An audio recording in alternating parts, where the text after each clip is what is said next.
Microbiology क्या होती है students? Microbiology study of micro organism. जो छोटे छोटे माइक्रो ऑर्गेनिज्म होते हैं उनके बारे में स्टडी होती है, उसको हम क्या कहते हैं? माइक्रोबायोलॉजी। सही है। फिर माइक्रोबायोलॉजी की मिडवाइफरी में क्या अहमियत है? तो मिडवाइफरी में जो है इसकी बहुत ज़्यादा अहमियत है, क्योंकि आपको पता होना चाहिए कौन से जर्म्स जो हैं वो हार्मफुल हैं और कौन से जर्म्स जो हैं वो किस डिजीज़ क्या क्या वो बीमारियां पैदा करते हैं। तो आपको एक मिडवाइफ होते हुए ये पता होना चाहिए कि जब आप लेबर रूम में आपके पास कोई पेशेंट है तो वहाँ पर गंदगी से कौन से जर्म्स पैदा हो सकते हैं, तो आप कैसे पेशेंट को उन जर्म्स से प्रोटेक्ट करोगे। सही है, उसको महफूज रखोगे। तो आपको ये पता होना चाहिए कि कौन से जर्म्स कहाँ पर ज़्यादा फैलते हैं। ठीक है, कि जब किसी टेबल पे जहाँ पर डिलीवरी करवाई जाती है वहाँ पर अगर बहुत ज़्यादा ब्लड रहेगा और सही से साफ सफाई नहीं होगी तो वहाँ क्या होंगे? जर्म्स होंगे। जहाँ ज़्यादा गीलापन रहेगा वहाँ पर क्या हो सकता है? वहाँ पर कई ऐसे जर्म्स हो सकते हैं। और अगर वहाँ पर गंदगी रहेगी तो वहाँ बैक्टीरिया बहुत सारे पैदा हो सकते हैं। आपको किस तरीके से इन्वायरमेंट को साफ रखना है कि माँ और बच्चे को वायरल इन्फेक्शन से बचाया जाए। तो आज हम उन्हीं जो है जर्म्स को देखेंगे और उनके बारे में सीखना भी यहाँ पे। फिर आ जाता है व्हाट इज पैथोजेन। तो पैथोजेन्स क्या होते हैं? ये छोटे छोटे माइक्रो ऑर्गेनिज्म ये जर्म्स होते हैं जो हमारी बॉडी में इंटर करके हमें बीमार कर देते हैं, जो बहुत सारी बीमारियों की वजह बनते हैं। उनको हम क्या बोलते हैं? उनको हम पैथोजेंस कहते हैं। सही है। अब पैथोजेंस जो होते हैं इसमें इनके क्या रूट्स होते हैं? एंट्री कैसे करते हैं हमारी बॉडी में? ये जो जर्म्स हैं ये कैसे हमारी बॉडी में इंटर होते हैं? ये जब हम खाना खाते हैं गंदे हाथों से खाएंगे, हमारे हाथों के जरिए चले जाएंगे। फिर जो है हम गंदा पानी पी लेते हैं, कंटेमिनेटेड फूड एंड वाटर, उससे चले जाते हैं। और फिर ये कि हम अगर बार बार आंखों को गंदे हाथ हैं हमारे, किसी पेशेंट को हमने अटेंड किया और वही हाथ हमने अपनी आंखों के ऊपर रब कर लिया तो ये तब ऐसे भी हमारी बॉडी में इंटर हो सकते हैं। हमारे नाक के ज़रिए, हमारी स्किन के ज़रिए। अब स्किन के ज़रिए ये कैसे इंटर होते हैं कि अगर कोई कट लगा हुआ होगा, सही है, और अगर आपने अपने ही कट को अच्छे से कवर नहीं किया होगा और पेशेंट को आप अटैक कर रहे हो या हॉस्पिटल की इन्वायरमेंट में हो तो वो जर्म्स आपके ऊपर भी अटैक कर सकते हैं। सही है।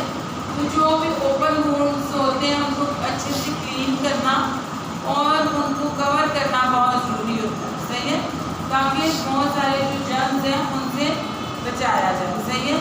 तो ये तो तारीफ हो गई, डेफिनेशन हो गई पैथोजेंस की, और फिर उनका हमने रूट भी अभी डिस्कस किया कि कैसे वो हमारी बॉडी में इंटर होते हैं। अब पैथोजेंस जो होते हैं ना, मेन इनकी जो है ना 4 टाइप्स हैं। सही है। तो जो पहली टाइप है वो है बैक्टीरिया, सेकंड टाइप जो है वो है वायरसेस, और थर्ड टाइप क्या है?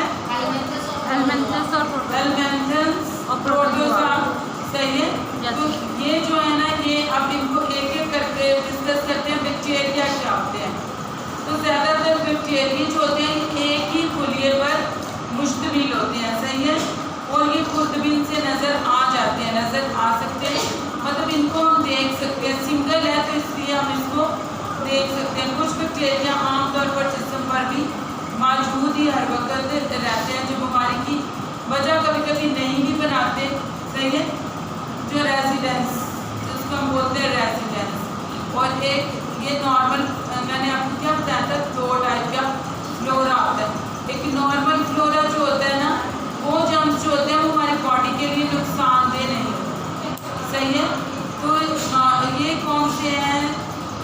ये हमारे जहाँ पर पाए जाते हैं, ये हमारे नोज में, थ्रोट में, और फिर स्टमक में, इंटेस्टाइन्स में, वजाइना में, ये सारी ये जगहों पर ये पाए जाते हैं। और ये वहाँ पर हमारे जो मतलब हमारी हिफाजत करते हैं कि अगर हम हमारे मौजूद होते हैं, सही है।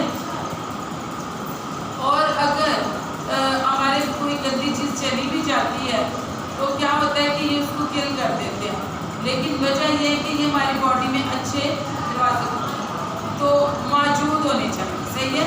अगर ये हमारी बॉडी में सही से ज़्यादा मौजूद नहीं होंगे तो क्या होगा कि वो जो डेंजरस बैक्टीरिया हैं, जो डेंजरस पैथोजन है, वो इनके ऊपर हमला करके इनको ही खा जाएंगे, इनको भी ख़त्म कर देंगे। तो मतलब इनका हमारी बॉडी में गुड बैक्टीरियाज का प्रोबायोटिक्स के ज़रिए हम लेते हैं, मतलब ये होना बहुत ज़रूरी है।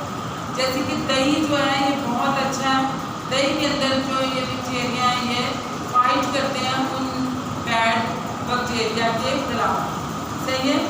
तो और जो डेंजरस वाले बैक्टीरिया हैं ये बहुत बड़ी बड़ी बीमारियां भी फैलाने का सबब बनते हैं, सही है। तो वो कौन सी बीमारियां जो ये फैलाने का सबब बनते हैं? Ma'am typhoid, RTI infection, respiratory tract infection. RTI का मतलब है रेस्पिरेटरी ट्रैक्ट इन्फेक्शन, निमोनिया और टाइफाइड। ये जो है ये बैक्टीरिया से होने वाले जो हैं बीमारियां, ठीक है, इनसे ये होते हैं।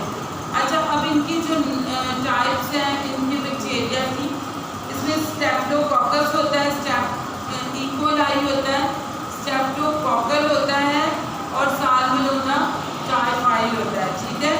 तो और सीडोमोनास भी होता है।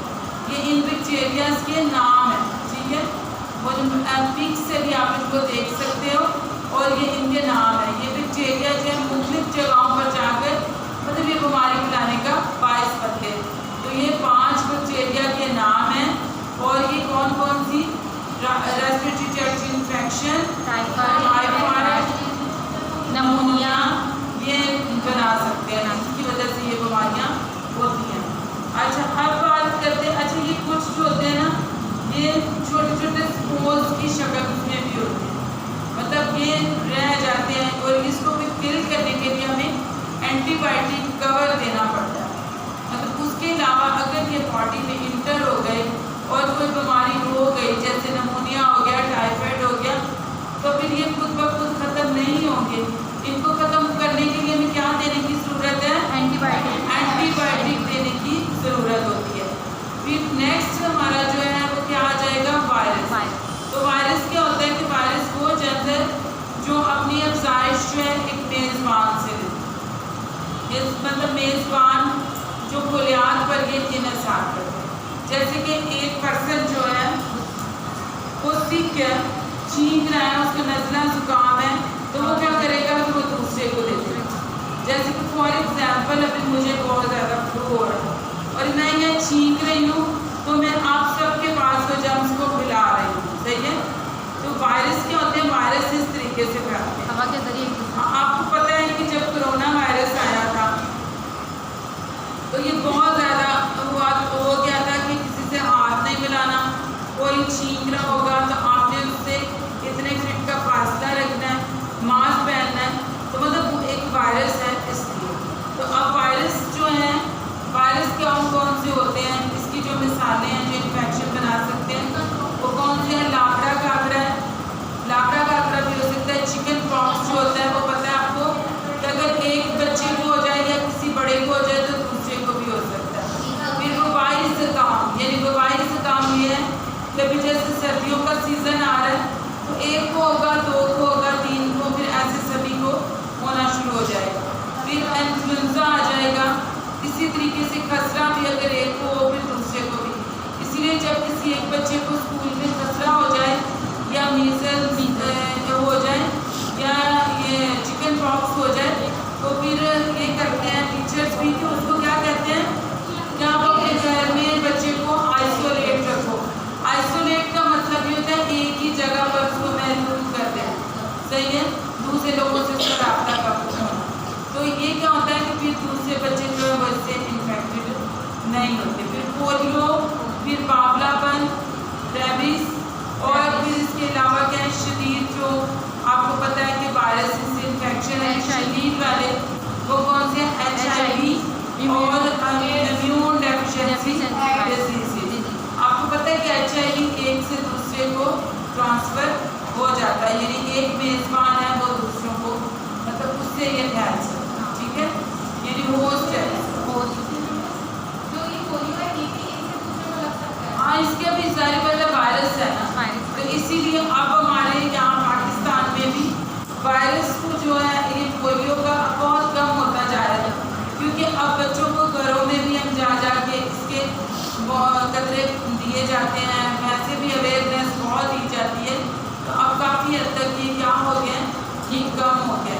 तो जब ये नहीं था तो इससे बहुत सारे बच्चों में माजूरी भी आई, ठीक है। जैसे वो जिस बात से उन्होंने लेप्रेसी का बताया था, तो लेप्रेसी का मतलब बताया था कि वो बैक्टीरिया से होता है।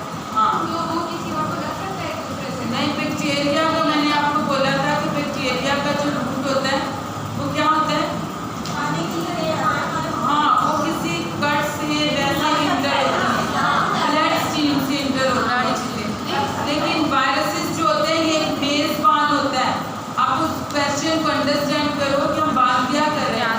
हम वायरस की बात कर रहे हैं कि वायरस वो होता है जो एक से दूसरे को फैला रहा होता है, उसके जरिए देखो क्या है, मतलब अभी जो हमने डिस्कस की डॉक्टर्स ना उसको ट्रीट नहीं करते थे कि उनको लग जाएगा, तो पहले इसको वायरस समझते थे। मतलब पहले जब अवेयरनेस नहीं थी इस वजह से। अभी ये इतनी अवेयरनेस हो गई है कि वो माइक्रोबैक्टीरियम है, सही है, माइक्रोबैक्टीरियम है, बैक्टीरिया उसका वो है। उन्होंने क्या बोला था कि वो जो है क्या है कि वो उसकी फैमिली का ही है, ट्यूबरक्लोसिस की फैमिली है। अब ये देखो ट्यूबरक्लोसिस के जो जर्म्स है ना, अब ट्यूबरक्लोसिस जो होती है ना वो अगर ओपन कॉक्स है, तो ओपन कॉक्स है, देखो वो क्या होती है कि वो एक कोई बंदा खांस रहा है तो उससे भी फैल सकती है। अब वो देखो बैक्टीरिया भी वजह बन जाती है और वायरस भी उसकी वजह बन जाती है। तो इस तरीके से बहुत सारी चीज़ें होती हैं जो डबल उस पर काम कर रही है, ठीक है। अच्छा, अब नेक्स्ट जो है हमारा वो है कौन सा आ जाएगा, एलमेंथस और प्रोटोज़ोआ, सही है, 3 और 4 प्रोटोज़ोआ, ठीक है। तो इसमें क्या होता है कि इन्हें अपनी तमाम ज़िंदगी क्या होती है कि इसका कुछ हिस्सा गुजारने के लिए किसी मुनासिब मेज़बान की ज़रूरत होती है, ठीक है, कि वो जिसमें रहे, परवरिश पाए और फिर क्या करे, मतलब जब बढ़ जाते हैं, यानी कि ये एक जगह ढूंढ लेते हैं, फिर वहाँ से फिर वो क्या करना शुरू कर देते हैं कि और 1 से 2 होते हैं और फिर बीमारियों की ये वजह बनते हैं, सही है। तो उसमें क्या होता है कि इसमें सबसे एक जो मतलब एग्जाम्पल दी गई है वो है हुक्म की, जो पेट के कीड़े होते हैं ये क्या करते हैं कि ये पानी के जरिए पेट में चले गए, उन्होंने अपनी एक जगह बना ली है कि अपने यहाँ पर रहना है, फिर वहाँ पर ये क्या करते हैं, घर बना लेते हैं। वहाँ पर जो भी इनको बैठे बैठाए क्या होता है, वो डाइट मिल रही होती है जो पर्सन खा रहा होता है, ये फौरी तौर पर उस डाइट को ले लेते हैं और पेशेंट को किस बीमारी में मुब्तला कर देते हैं, अनीमिया कर देते हैं। अनीमिया का मतलब होता है खून की कमी हो जाना, तो फिर ये जो है ये इसकी वजह बनता है। तो आज जो है हमारा जो था हमने क्या सीखा, माइक्रोबायोलॉजी की डेफिनेशन और फिर पैथोजन की तारीफ और फिर हमने उसमें क्या सीखा था कि पैथोजन कैसे हमारी बॉडी में इंटर होते हैं, सही है, और